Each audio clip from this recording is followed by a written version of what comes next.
دانیشتوانە کوردەکەی ناوچە کێشە لەسەرەکان چاوەڕوان بوون دوای ڕیفراندۆم ناوچەکانیان بخرێتەوە سەر هەرێمی کوردستان، بەڵام لە پڕێکدا ئەوەی چاوەڕێی نەبوون ڕوویدا و ناوچەکانیان کەوتەوە دەست عێراق. والله هیچی بۆ من بەس سەرمانی کرد بەخۆ ڕیفراندۆم چی بۆ ئێمە کرۆگرەی بۆ وەزعێک کوردستانێکمان بەدەستەوە بوو داحەمبی هەر هەموویمان بە 24 ساعت دانە ئەمە ئیسفادی ڕیفراندۆم بوو خەبەتی شتەکە واقع قسەکەی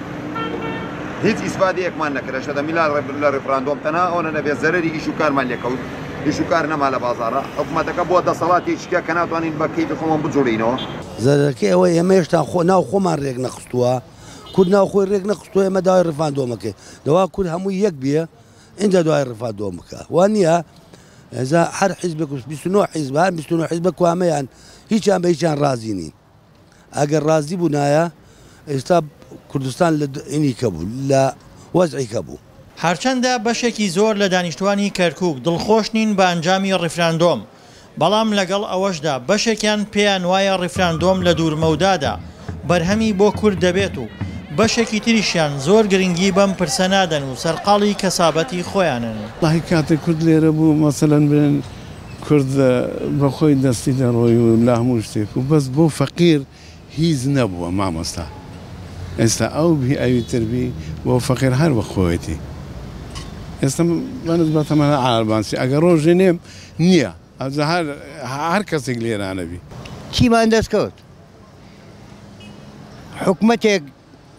نەتوانێ میلەتێ بەخێوکە ئەمە کەی حکومەتە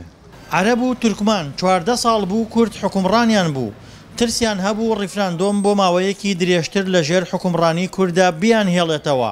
بەڵام دوای 20 ڕۆژ و دوور لە چاوەڕوانیەکانیان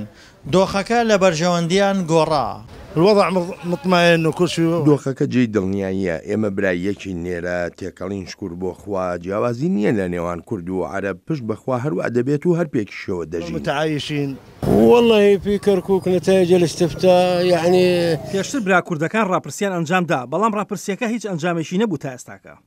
نعم هي ڕفراندۆم مەسەلەیەکی سیاسیە ئێمە ناتوانین زۆر تەداخلی بکەین ندخل بزاید. پێکاتەکانی کەرکووک هەرچەندە لەسەر ناسنامە و ئایندەی شارەکەیان تەبانە بن،